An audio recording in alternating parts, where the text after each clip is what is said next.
All right, everybody, welcome to Unscripted from my basement. Thank you, Corby, for the audio, and we look forward to moving over to the Junction very, very soon in Old Hilliard. But for tonight, I have a very special guest with me, and it's a very special guest because it's a very special league.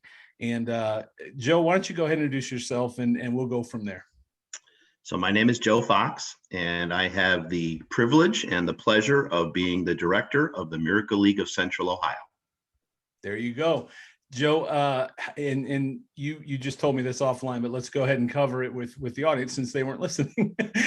Sure. How you said you are the league director for the Miracle League of Central Ohio. You have been doing this for 11 years, right? 11 years. Yep. The Miracle League of Central Ohio actually started back in 2005. So this is our 16th year. I have been the league director for the past 11 years. Prior to that, I was actually an announcer for 2 years, which is the best job in the world. I can talk more about that later. Yeah. So I've been involved for 13 of the 16 years. There you go. Yes. So let's start off, I guess, with an introduction to the Miracle League, because there may be somebody here that will hear this that's never heard of the Miracle League. Sure. We are blessed to be, 5 miles away from one of the fields where I live. And so I am familiar with it.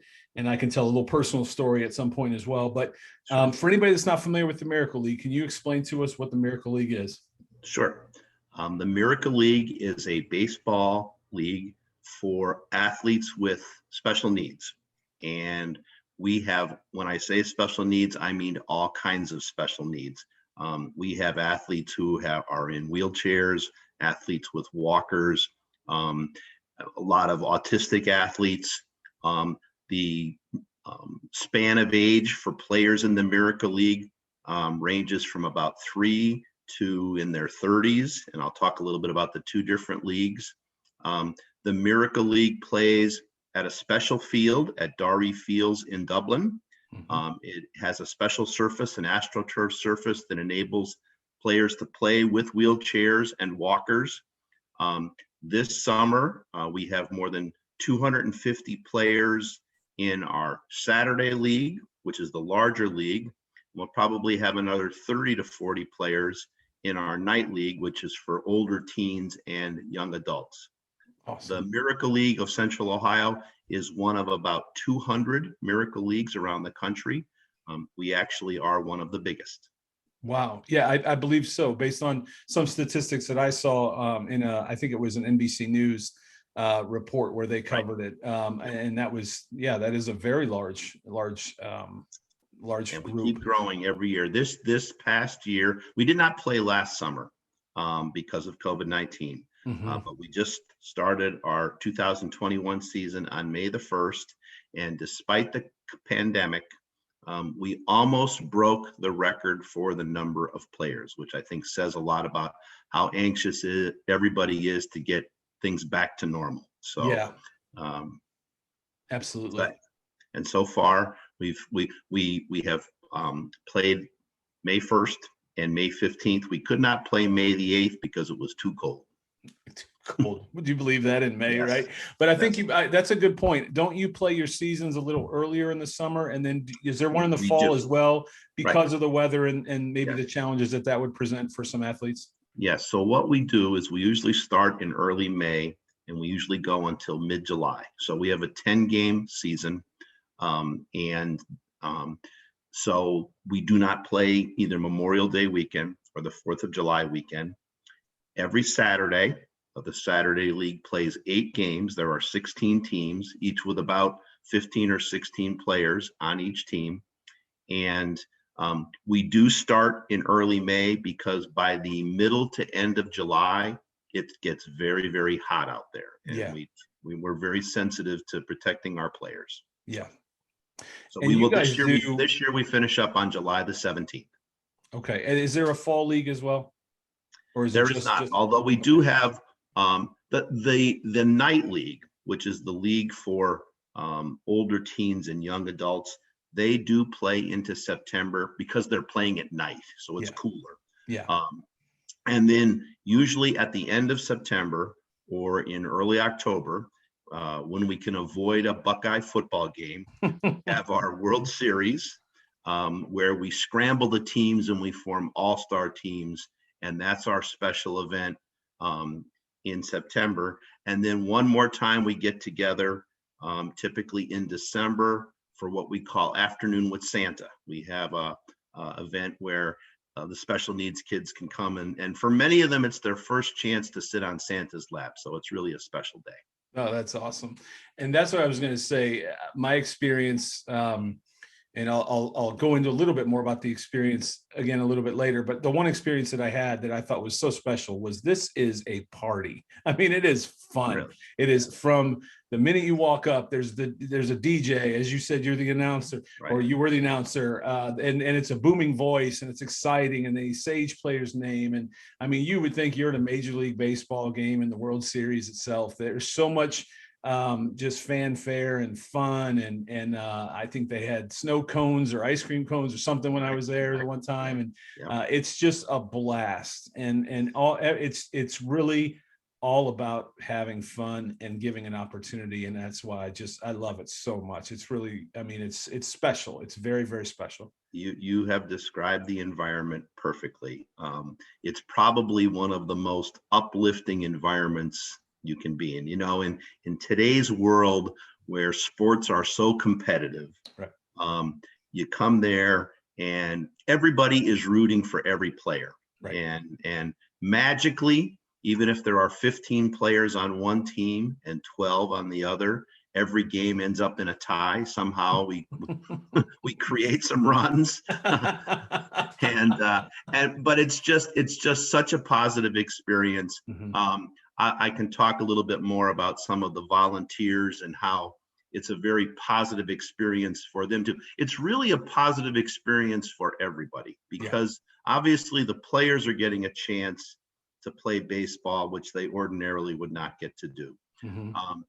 It's a great thing for the families, because their life is more difficult than my life and a lot of the other volunteers. Mm-hmm. And so for them to come and just relax for an hour and watch their child have fun, mm-hmm. That's very special for them. And then for the volunteers, it really is giving back to the community, makes you realize how fortunate you are. And the volunteers, we have a lot of kids, we have a lot of adults, and I think everybody would say they get more out of it than they give. So 100%.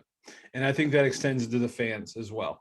And that was, yeah. As I said, my experience, to revisit that, I took my kids. We had a friend whose son played in the league, and we don't get to see him often. They were in town, so we're like, oh, let's go over. And I always wanted to see it anyway. I had seen reports about it, so I wanted to see what the field was like and the environment and everything. And we went over, and my kids had such a good time. They wanted to go back the next week.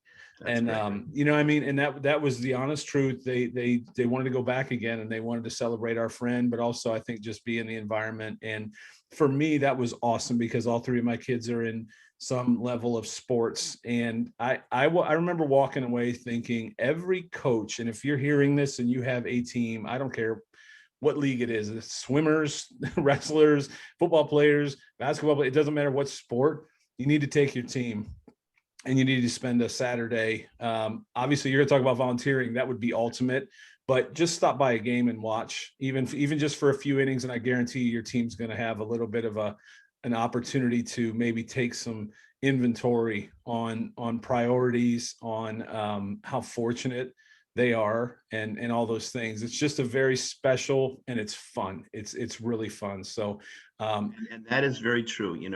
We actually have numerous occasions during the summer when teams come out, and they come out for a day. Many of them during the summer are playing in tournaments themselves on Saturdays, so they can't commit to being a buddy throughout the entire season. But we have what we call game day buddies, and they come out for a day, and we try to assign them to players, or they become first base coaches and third base coaches, or they become catchers, or they help the announcer, and we try to make it a fun experience for them, with the hope that maybe they will become buddies someday. Yeah. So. Now that you touched on that, so there's some different levels and opportunities. When I'm a buddy, what does a buddy look like? What Okay. is that? Yep. What does that Yep. job look like? So I mentioned we have 250 players.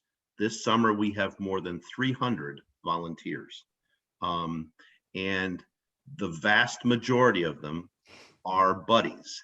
And buddies are typically middle school or high school students who help the players bat, run the bases, and play catch when they're on the field. And so some of the buddies are adults. Sometimes parents want to be the buddy for their child, and that's perfectly okay. But the buddies really are what make the Miracle League work, because we need a lot of volunteers. And it's really great because if someone can commit to a 10-game season, and nobody makes it all 10 games. Everybody's got a wedding or a visit to grandmother or a vacation. But if they can come, you really begin to get a bond between the player and the buddy. We try to pair them up every week. And then what's really neat, Aaron, is when they come back the next year and they pair again. There have been some player buddy pairs that have stayed together for like 5, 6, 7 years, and they become very, very close. It is really neat to see. I love that. So that's awesome. Yeah. And the other thing, one of the things we've just done, we've just closed the application process. We give out a couple of small college scholarships to graduating seniors who have been buddies. And they have to write an essay. And what's really neat when you see these essays, I bet. How many of them have said their involvement in the Miracle League actually influences their choice of what they want to major in college and what they want to do. It's really something, something.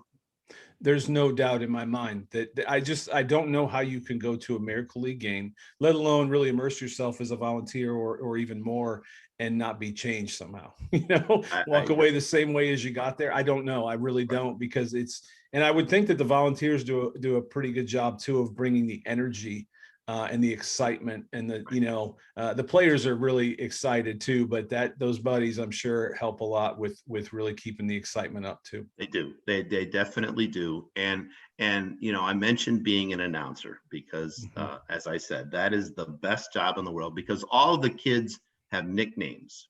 So you've got Hunter the Bunter coming up, and Mash and Maddie, and Princess Sophia, and Princess Doodlebug. And it's so much fun because you're announcing their name as they bat and they run the bases, and you make a real big deal when they score. The last batter of every inning gets a grand slam. So, their grand slam is going to be on Sports Center, and so it's really a lot of fun to be an announcer. Yeah. Now you mentioned, so what are the needs? Because the league is funded by sponsorship only. Is that correct? So there's two main sources of funding. The first is registration fees. The players do pay, and it's a very nominal fee. This year, it was $40 to play in the summer league. And if you play in virtually any other baseball league, you'll be paying 2, 3, 5 times that. So, and even with that, if someone cannot pay, we actually use some of our sponsorship money to enable them to pay. Okay. So there's the registration fees, but then the biggest source of income is actually the sponsorships. And we have 4 levels of sponsorship, and I'll just briefly describe them. Yeah, please. There are season sponsors, and so that's the highest level of sponsorship. That's a $2,500 sponsorship, and you get a lot of publicity, a lot of visibility. Your banners are in center field. Your names are always getting announced. And just to give you some examples of who they are this year, it's the Columbus Clippers, it's Scott's Miracle Grow, it's Orthopedic One, the W.W. Williams Company. There's a family that runs a fundraiser called the Wishing Well, and then the City of Dublin. And I'll say more about the City of Dublin in a little while, because they have been a tremendous partner. So that's the highest level. And then there are team sponsorships, and we have 16 teams, and a team sponsorship is $500. And team sponsorships are everybody. There are big companies, there are small companies, there are churches, there are families. And so that's the second level. The third sponsorship is what we call a special event sponsorship. That's $400. And we have 5 special events every year. We just had what we call Celebration Day, because we were celebrating the fact that COVID-19 is over and we were playing baseball again. Awesome. We have Grandparents' Day, we have Trophy Day, we have the World Series and Afternoon with Santa. And then the last level of sponsorship is $250, and that's what we call a game day sponsorship. When it's not a special event day, you're sponsoring all 8 games. And in all cases, you're getting a lot of visibility with signs at the field, dugout signs, banners, the announcer, and on the website. So the sponsorships are really critical. And so that's how we're always looking for new sponsors, and we're also always looking for new volunteers. Okay. And you mentioned, just so I want to make sure I understood this right, because I know a podcast that, like I said, offline might be interested in a sponsorship. At all level, there's banners, and it's not just well, the description of the benefits from each, there's actually information on the website. Okay, the perfect. Banners in center field are for the season The sponsors. So okay. This year there are 6 season sponsors, and their banners hang all throughout the season. The team sponsors, there are dugout signs with the names of the team sponsors. Gotcha. The special event sponsors, they get publicity on the day of the special event, and Gotcha. the game day sponsors the same thing. So the banners are really for the season sponsors. Gotcha. And I know you ran through that. I just wanted to clarify again. Yep. But either way, I got to tell you, I mean, I kind of spend my days doing this type of work, for sponsors for companies and things like that. And $2,500 may be the best deal in town when it comes to a sponsorship level, and especially when it's the top tier. I mean, a lot of people are going for 25,000, and that's 2,500 is what you said, correct? Right. $2,500. I mean, that's not to sound like I'm trying to drum up money, but I mean, that's $2,500 is awesome for a big company. That's nothing. And I'm sure, and again, it goes to an incredibly great cause, and that's awesome. Those are great levels for volunteers. And so, the other thing we do is, for many of the sponsors, we will invite them to come out and throw the first pitch at one or more games. So this week, one of the churches, the president of the men's club, is coming out and throwing the first pitch. Last week at Celebration Day, we had the mayor of Dublin, one of the city council members, the person that is their events coordinator, and the person that's in charge of field maintenance.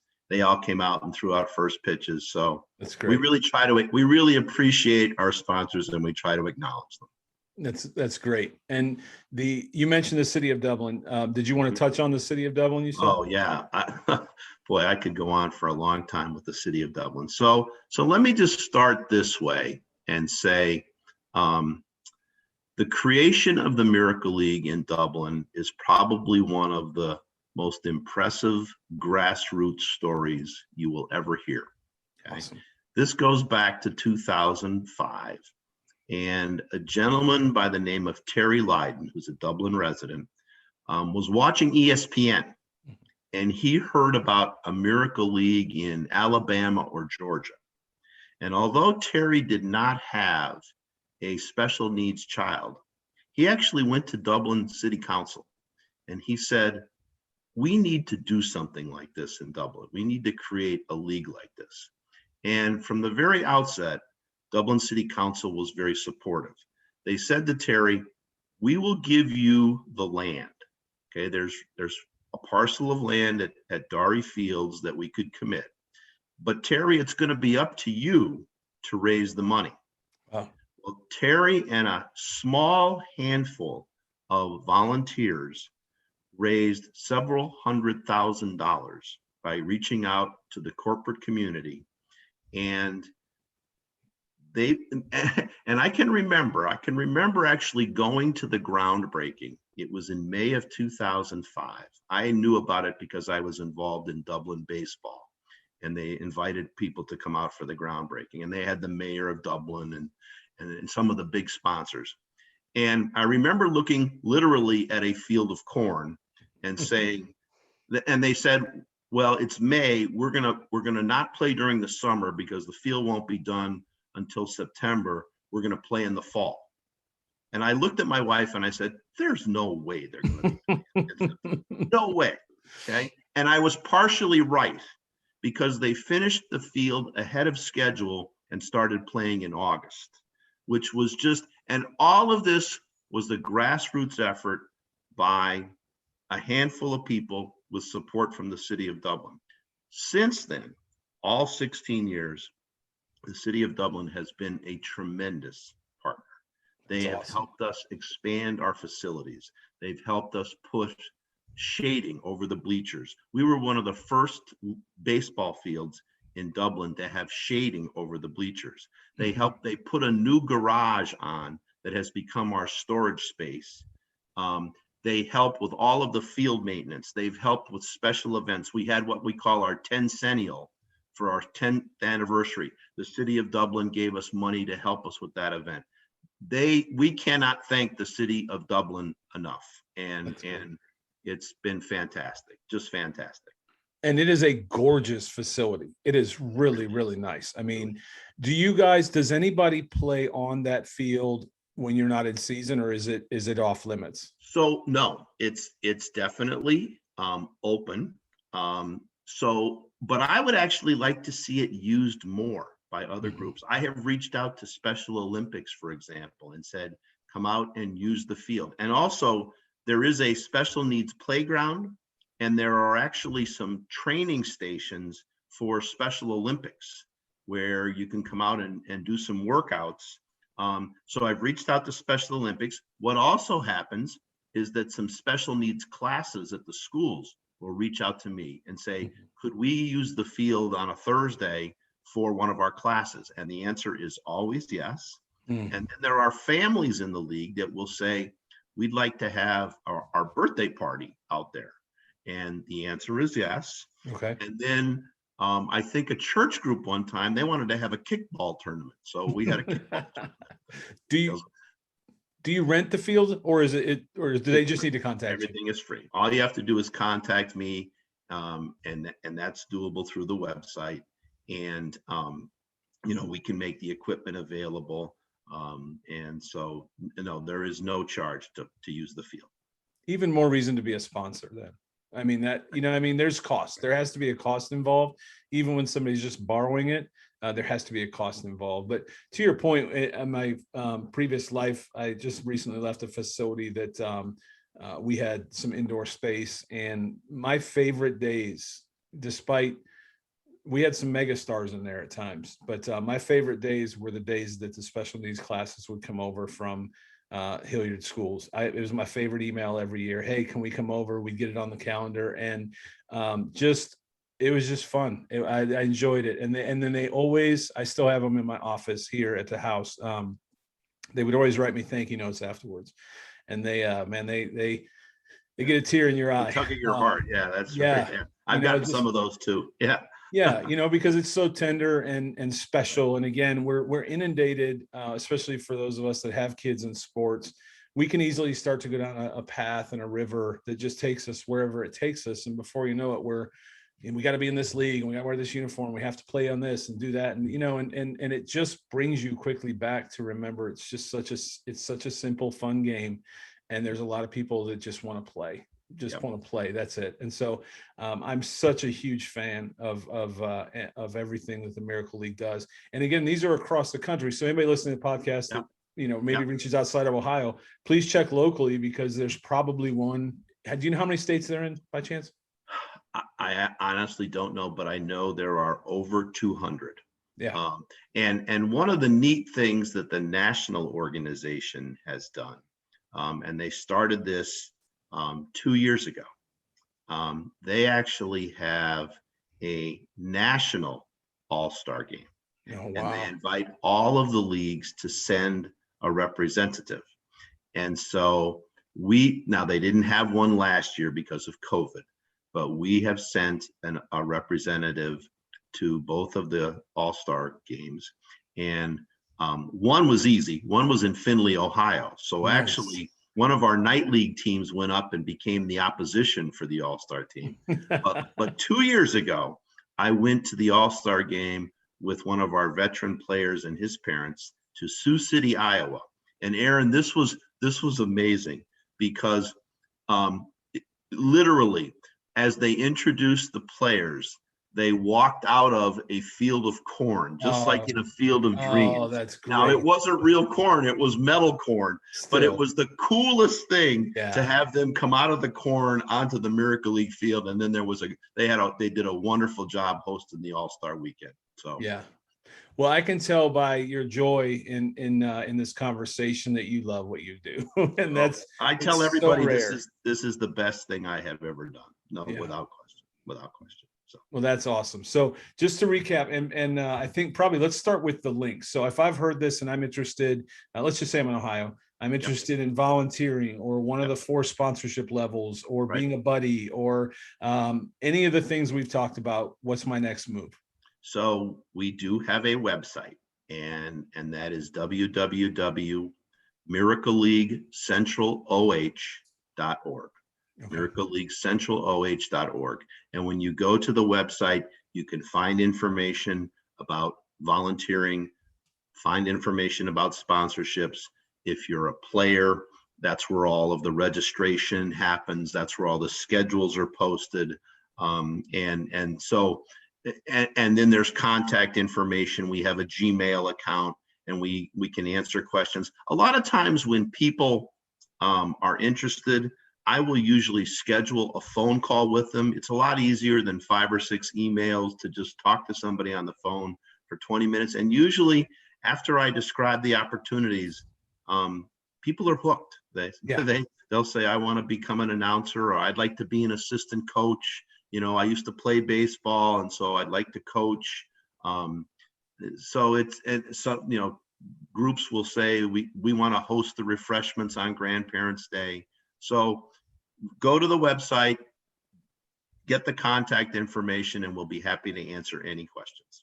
Awesome. Well, and you were happy enough that you responded to my email for this interview, and I'm very thankful for that, because it was one of those kind of Hail Marys, like, well, let's see what happens, and I was so honored because I'm such a huge fan and have been ever since my first visit. I mean, this is great, and it spreads the word. And so thank you very much for the invitation to do this. I'm blown away by your sponsorship levels. I really am. And I'm pretty serious. I really hope a year from now, put me on the hook. Okay. When a year from now, when it comes sponsorship time, you better reach out, and I'll forget the timing. One of the things that we have been very blessed with, I will say this, I will say the generosity associated with the Miracle League has made me a more generous person. Once you come out, you're touched, and people are very generous. And because of that, what you find is that many of our sponsors just carry over from year to year. We have a very high retention rate. Where we lose sponsors is if it's a family and the family moves away. Okay. Or sometimes a company might get acquired by another company. Yeah. But those are the exceptions rather than the rule. It's not uncommon to have 95% of our sponsors say, yeah, put me down again. So. Yeah. And especially at those levels. And I am very serious because I just, and it's not about marketing for me. It really isn't. To me, it's really about just supporting something that I'm just such a big fan and really believe in. And thank you for all you do too. You give a lot of your time.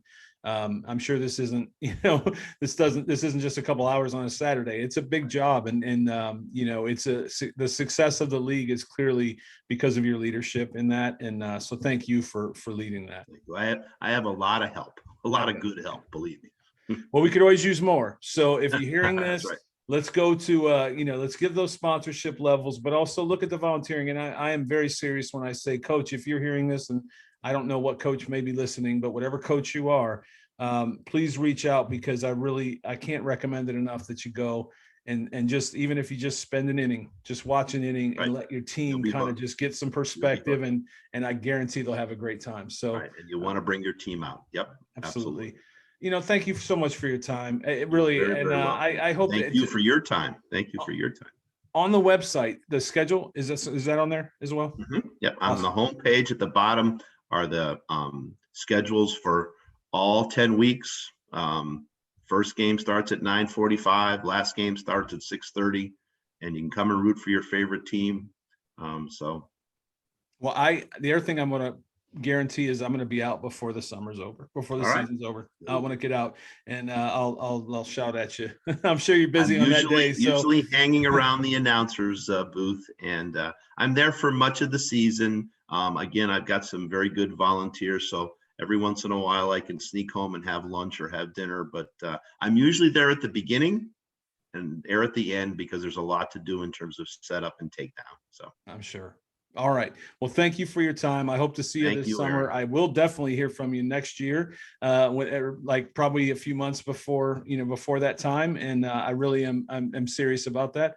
And I thank you so much for your time, and best of luck the rest of the season. Thank you for this opportunity. Thank you. Great. Absolutely. Great talking to you. Okay. All right. Good to talk to you too. Take care. Okay. Bye-bye now.